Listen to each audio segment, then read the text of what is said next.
Ada lagi yang lagi viral. Seorang konten kreator di Tasikmalaya melakukan terhadap anak di bawah umur, mungkin anak sekolah. Yang katanya dia si korban ini disewa oleh si konten kreator asal Tasikmalaya, tapi malah dapat yang ngerakan ya ya. Karena konten kreator bayaran pun tidak seberapa. Tapi mau dibayar berapapun itu kalau masalah pelecehan ini udah tidak bisa dimaafkan. Dan si pihak korban tidak merasa terima, lalu melaporkanlah ke pihak kepolisian di daerah Tasikmalaya. Dan akhirnya sekarang kasusnya diangkat dan segera diproses di wilayah Tasikmalaya. Nih orangnya nih. Ngerakeun.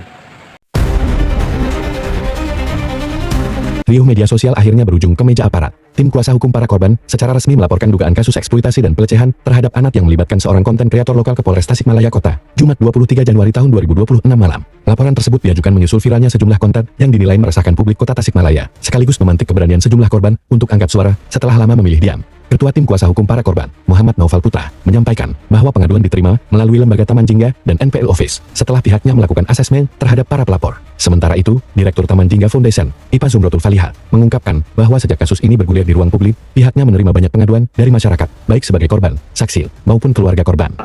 Lembaga Taman Jingga dan juga akun NPL Office sedang menerima pengaduan kemarin karena ada viralnya kasus mengenai seksual harassment atau pelecehan seksual atau juga eksploitasi anak yang dilakukan oleh salah satu konten kreator yang memang sekarang sedang viral, sedang naik isunya di media sosial.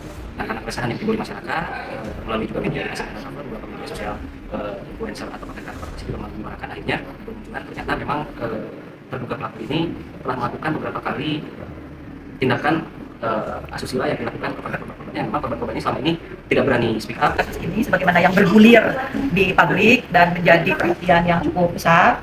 Saya juga maraton ya, cukup hektik dari kemarin menerima pengaduan-pengaduan dari masyarakat, baik itu yang merasa dirugikan sebagai keluarga korban atau sebagai saksi atau sebagai korban itu sendiri, karena ini juga tidak mudah untuk meyakinkan korban untuk berani lapor karena melalui pertimbangan yang sangat matang, karena rata-rata korban ini kan denial dan ada kejadian-kejadian di masa lalu yang sudah 2 tahun, sudah setahun. Tadi juga pas asesmen emosi kami di Taman Jingga waktu nge-asesmen nggak tahan juga, nggak kuat gitu.